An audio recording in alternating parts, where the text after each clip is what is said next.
Yo, what's going on, everyone? I know it's probably been a while. You haven't heard this voice in a while. What is this voice that you are hearing? It's probably the Void. The Void Noise, episode 23. Perfectly titled, been gone. Got dunked on, I guess. And I'm here with co-host of Cruztube. If you go check that out, make sure to leave the links for that. They just released a new episode. Our good buddy Noah Alvarenga. How are you guys doing today? There he is. Hear that sexy man with his Naruto beanie on. I forgot I was wearing this one, to be honest.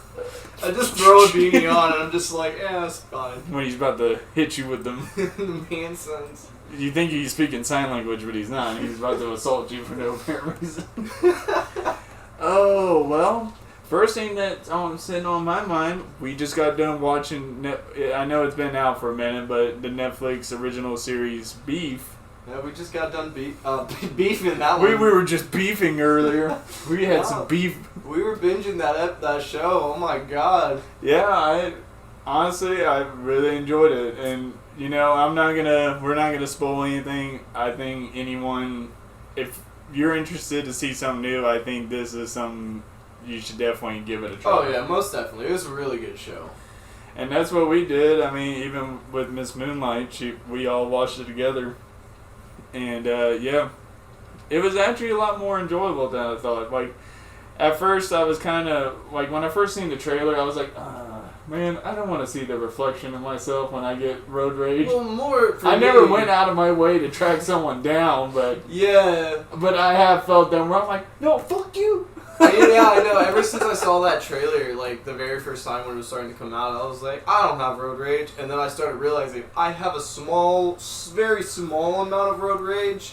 It's there, but it's more on the passenger side. Right in the passenger seat. I'm just like, fucking assholes. Yeah, I mean, that actually happened to me today because I was coming home from work and the highway was just fucked. And I was just like, man, and this morning, I almost had someone rear-end me this morning. Damn, this morning? Yeah, I had to go run and get some material for my job, for work, for one of the crews because they were missing something. And yeah, I had a lady, I guess she was distracted while driving and almost rear-ended my truck. But, yeah, that was the start of my morning. And waking up with my back all fucked up. But besides the case, anyway, the show, I mean, not to spoil anything, I mean, personally, I think at the end of it, it was a nice little coming together at the end. And that's as far as I'm going to go with it, because I'm not going to spoil. I kind of want to know your interpretation on it. Like, what did you take, like, what was the meaning to you on it? Well, for me, it's just that realization of accepting people that you just assume, and you take assumptions about people, and instead of doing that, actually accepting that they're probably going through the same thing you're going through, but you're also doing the same thing of not talking. Pretty interesting interpretation. I mean, I think my interpretation... that's where all that bottled anger comes from. Like, yeah. I know that. I've done that multiple times. Well, my interpretation of it was more like, you know, everything comes full circle no matter what. And it doesn't matter what your status is in life. All of that can just be taken away in a split second. Like that one quote in the show, like, it's like a snake that just continuously eats its own tail. Yeah. Everything comes full circle. Nothing lasts forever. Well, you know, in a weird way, I don't know why it made me think of it when I first heard it, but it made me think of the world serpent. Me too. I don't know why that was my first thought, but that's the whole mythology of it. He would eat his own tail. Yeah, he's so wrapped around the world he can eat his own tail. Well, the coming of Ragnarok, he eats his own tail to restart everything over. Mm-hmm. Yeah, you know, coming back to the whole full circle, everything comes back. Yeah, and it was, and you know, like after, like when I first seen the trailer for the show, like I heard buzz about it, but not as much as I think it should. Yeah, I know. I think it's one of those shows that I think this is like the perfect set piece. of.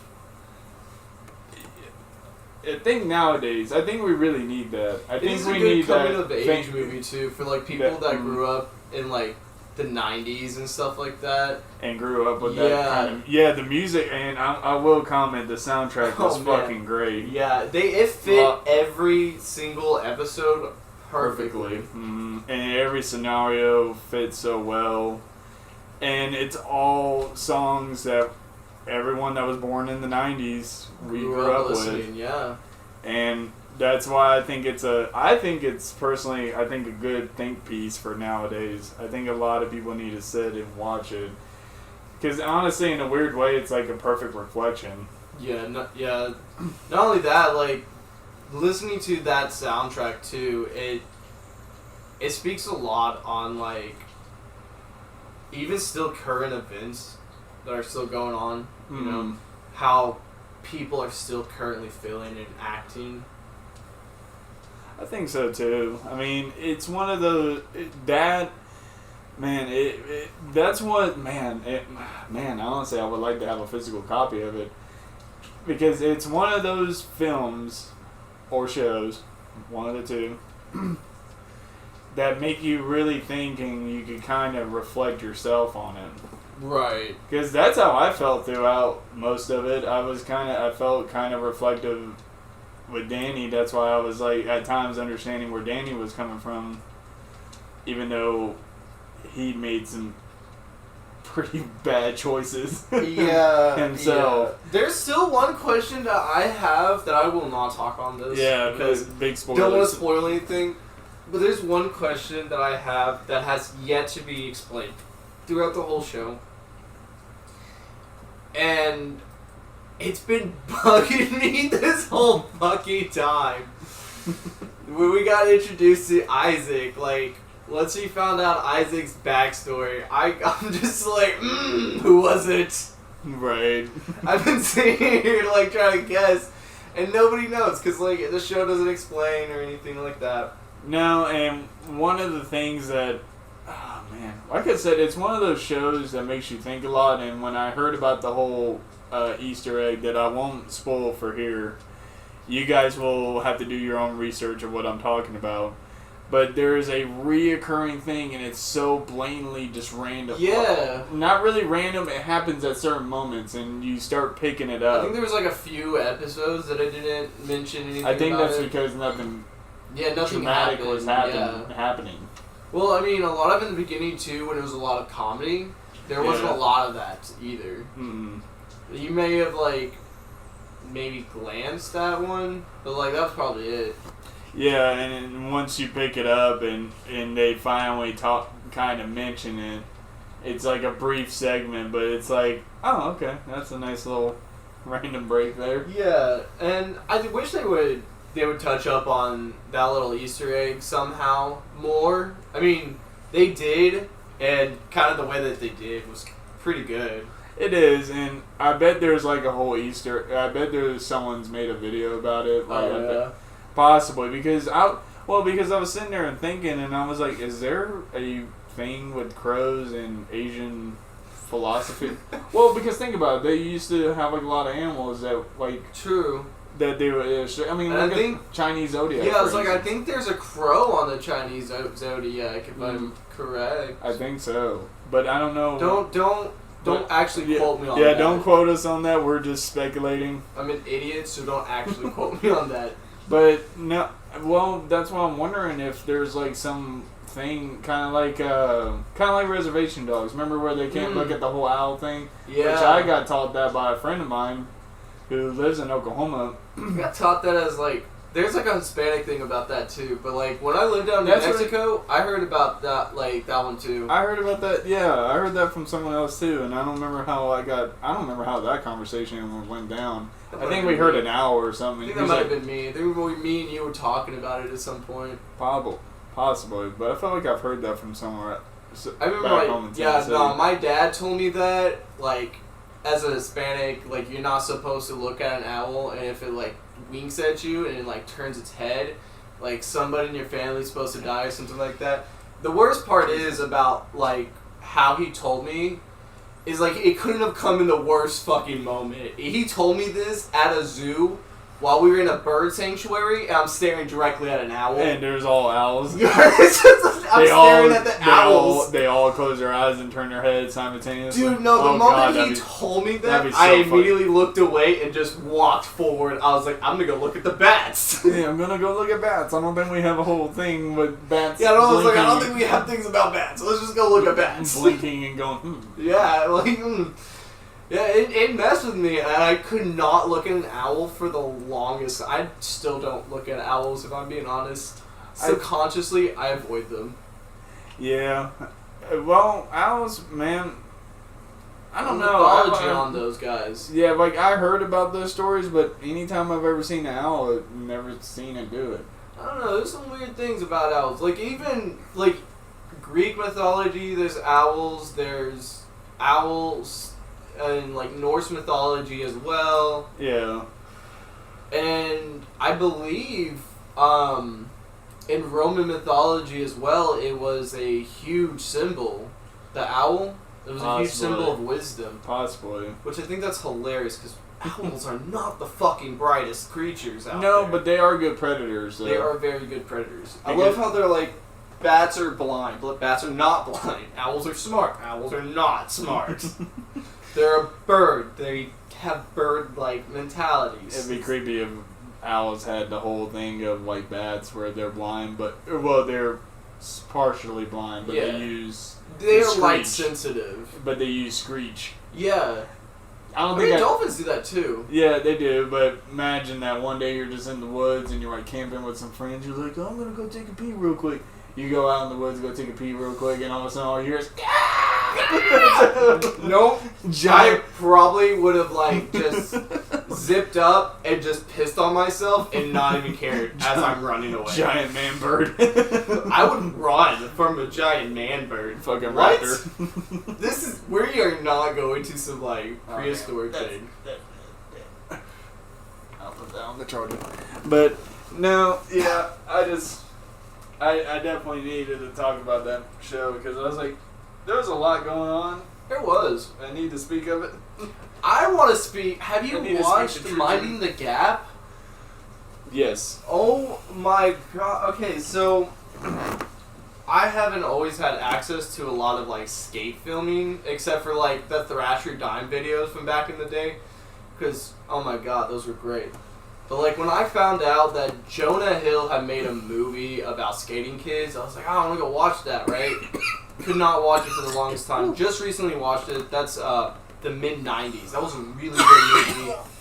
Amazing movie, right? Mm-hmm. And then it got me thinking. I was like, oh yeah, that's right. There was a skating documentary that was made the same year about like a group of kid skaters from a town. I was like, oh, I gotta watch that, right? So I looked it up, found out it was on Hulu, watched it.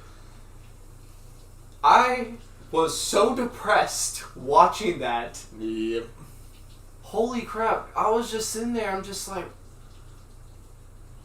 Yeah, kind of mind fucked a bit. Bam?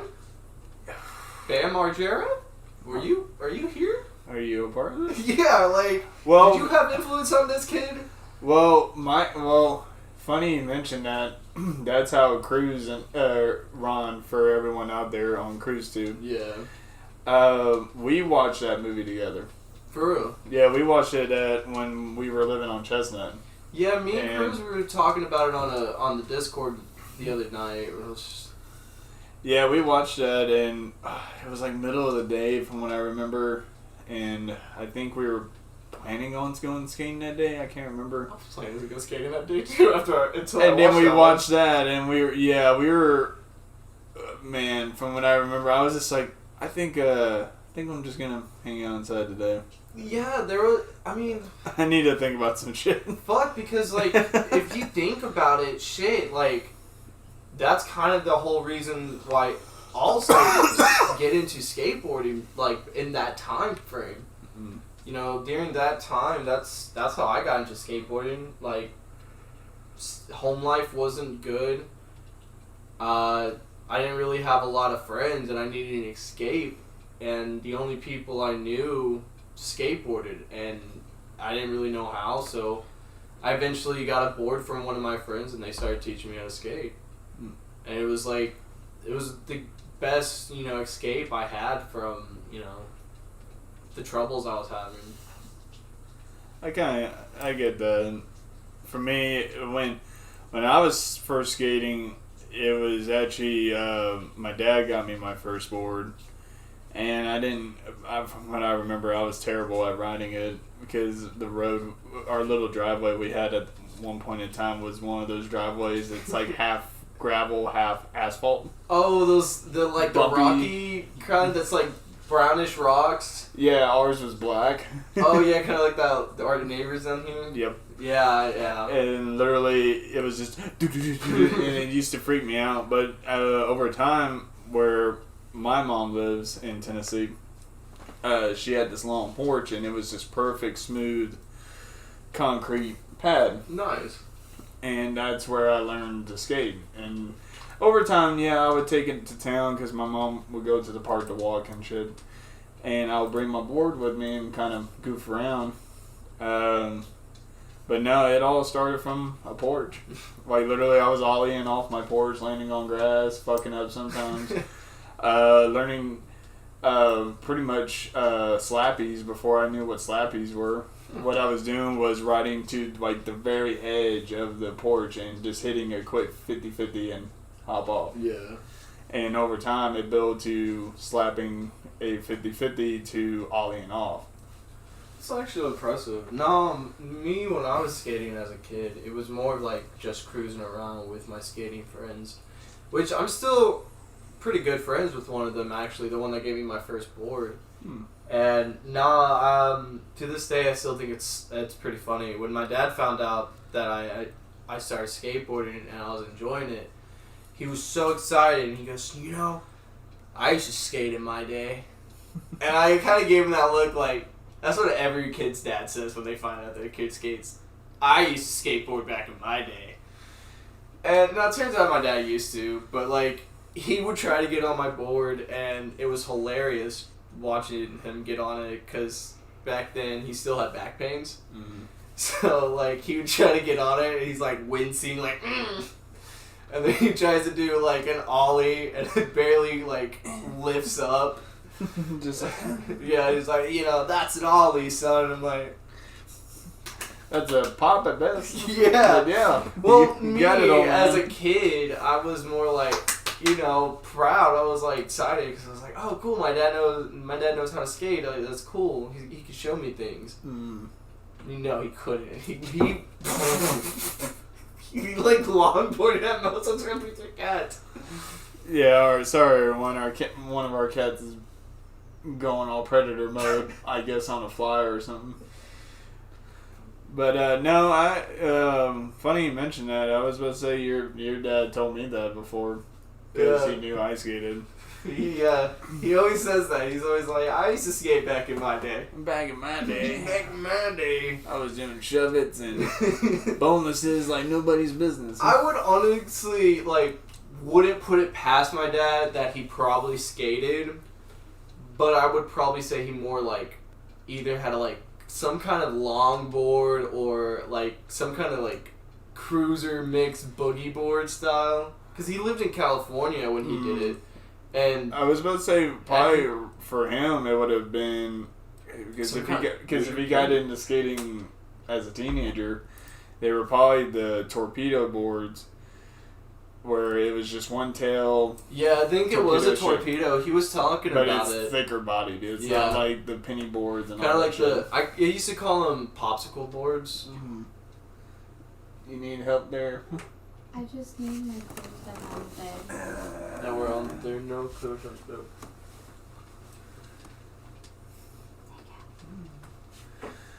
Oh, man. But yeah, now I'm going to grab a drink, fill up the dead air.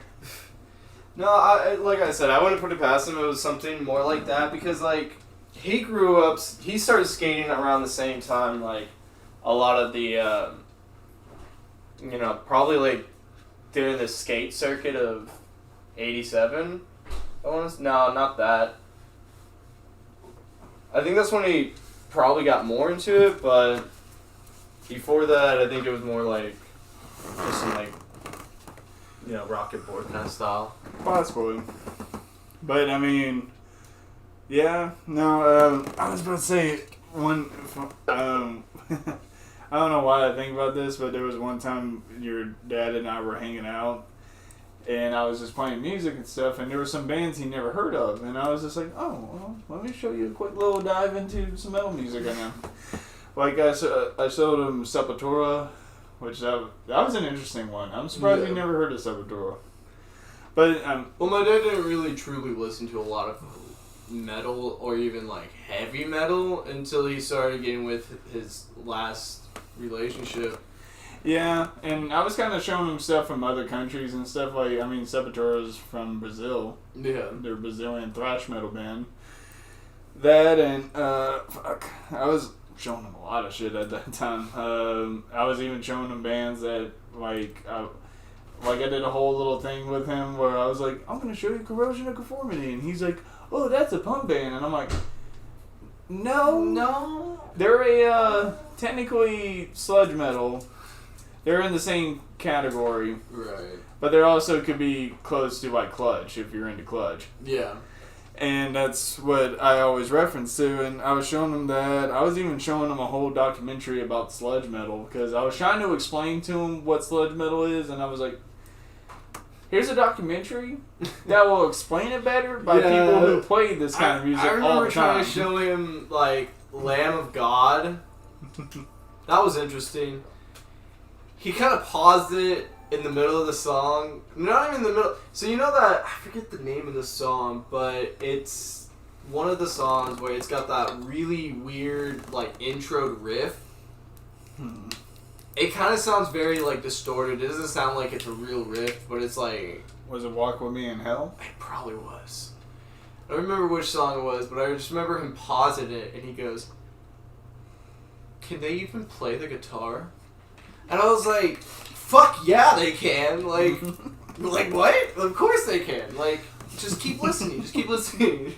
And he's, like, stopping halfway through, and he's like, it doesn't sound right. I'm like, just wait for that riff to end. Like, you'll hear it and stuff. And then he started listening to it more. I was like, yeah, they're really fucking good.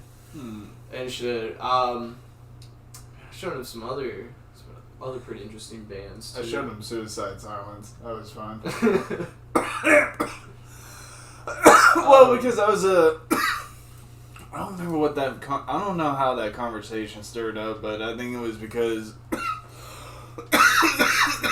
I think it was on the recommends, when you watch a music video, they have another one right up next. Right. And I saw that the You Only Live Once music video, and I'm like... So I put it on. Told him about the whole story about Mitch Lucker, how he passed away and all that. Right. And I was like, this is what the band should still sound like, but they don't. Because of What's His Nuts, I can't remember his name. I don't know what it is about that dude. Like, the album they made together the first time with the new singer, it was okay. I get it, new singer. Right. It's a lot of, getting used to. But then... as they went down the road, he just doesn't have that same, like, hitting vocal style like Mitch. Like, because I was explaining to your dad, because I was like, if you read the lyrics and then you listen to the music, or even just do both at the same time if you have that little booklet, because I used to buy CDs all the time before I had the internet and shit. I was just buying CDs. Well, that's how you used to, like, support artists back in the day. You couldn't just, like... just download that shit on your phone, because, like, phones didn't play music, man. I mean, they did. They did, but... it was your ringtone. Yeah, well, not really ringtone. Like, I didn't even have a phone at that time. I mean, I didn't really have a phone until I turned probably 14, and I remember the first phone I ever got. Remember those tiny little track phones that were, like, yay big? It's about the size of my thumb, and, like, you try to press one button on the keypad, and it's still one of those ones you're gonna, like, keep pressing that same button over and over again to hit the right letter or number you want, right? The bitch was so small, I would hit one button, I hit 3 at the same time. Like, yeah. But phones back then, they didn't really do a whole lot like ours did. I mean, you got lucky if your phone could take a picture at some time, and not even that. Like that didn't come out to what, 2005, 205. It's, you only live once? No, like camera phones. Oh, like phones when they started coming out. Possibly 2005. Yeah, this was like. I can't remember off the top of my head. I remember when phones were like, "Hey, you can record things off the radio." That was a fucking game changer, man. Yeah, well, for me, because like how I heard about Suicide Silence is kind of funny. So when I was first getting the guitar or wanting to learn how to play guitar, my granddad saw that because my granddad plays too. He got me a subscription to Guitar World magazines. Oh, nice. So every month I would get a new magazine. This is also how I was learning about new bands. Like, really? Yeah, I read up on them. That's how I learned. That's what I was doing with Thrasher magazines, but except for I was never subscribed to them. I'd just go down to my local gas station and just grab one. No, I wouldn't even just take off with it. I'd just grab that bitch right there and just read through it. And then, like, you know, the clerk is getting mad because I'm not buying anything. I'm just reading this magazine. And I'll put it back and I'll just grab a candy bar and stuff. This is really cheap. Like, maybe, like, do you remember those individual, like, wrapped Hubba Bubba, like, pieces of gum? Yeah. Like, that were like 25 cents. I'd grab one of those and just stick that on the counter. It's just, I don't know if I was doing it on purpose to irritate him a little bit more or not. I just thought it was like, hey, if I'm coming in here and I'm like reading their magazines and I just don't buy anything, I feel like that's rude, right? And I'm a kid, so I don't have a lot of money. All I have is like pocket change that I find in the couch if I'm lucky. So like, I would, you know, have something like that, and you get more mad at me for it. But that's how I learned about, like, up-and-coming stuff at the time. Yeah, I mean, and that's what Guitar World was for me.